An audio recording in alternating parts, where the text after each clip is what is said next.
Hello everyone, সবাই কেমন আছো? আশা করি সবাই ভালো আছো। আজকে আমরা দেখাবো যে কিভাবে জিপিতে ইমার্জেন্সি ব্যালেন্স নিতে হয় এবং জিপিতে কিভাবে ইমার্জেন্সি এমবি নিতে হয় এবং কিভাবে জিপিতে ইমার্জেন্সি মিনিট নিতে হয় সেটা দেখাবো।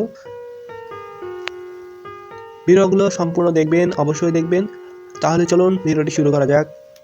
প্রথমত আমাকে জিপিতে ইমার্জেন্সি ব্যালেন্স নিতে হলে আমাকে ডায়াল প্যাডে চলে যেতে হবে। মোবাইলের ডায়াল প্যাডে আসার পরে এখানে লিখবেন *1010*1#। এটা যখন ডায়াল করে দেবেন আপনার ইমার্জেন্সি ব্যালেন্স আপনাকে দিয়ে দিবে। একটা নির্দিষ্ট পরিমাণের ইমার্জেন্সি ব্যালেন্স দেওয়াই থাকে, ওটা দিয়ে দেবে। এবং এটা যদি দেখতে চান কিভাবে ইমার্জেন্সি ব্যালেন্সটা দেখবেন, সেটি দেখার জন্য ডায়াল করতে হবে আপনাকে আবার মোবাইলের ডায়াল প্যাডে আসার পরে এখান থেকে *566*28#।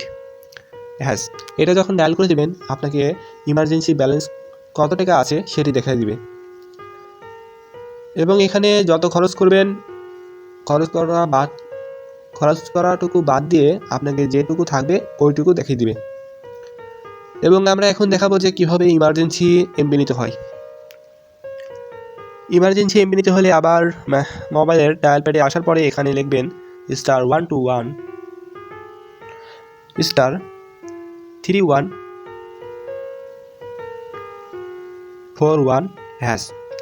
এটা যখন ডায়াল করে দেবেন আপনাকে কত এমবি দিবে ওটা ওখানে ঠিক করা থাকবে। এই কোডটি ডায়াল করার মাধ্যমে আপনার ইমার্জেন্সি এমবি পেয়ে যাবেন।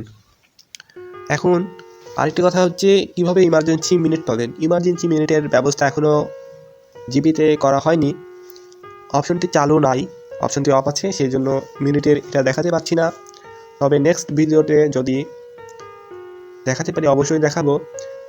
যখন চালু করবে সাথে সাথেই আপনাদের ভিডিওটি দেখিয়ে দেব। এখন আরেকটি কথা হচ্ছে জিপিতে কিভাবে টাকা দেখতে হয় সেটিও এখন দেখাই দিচ্ছি।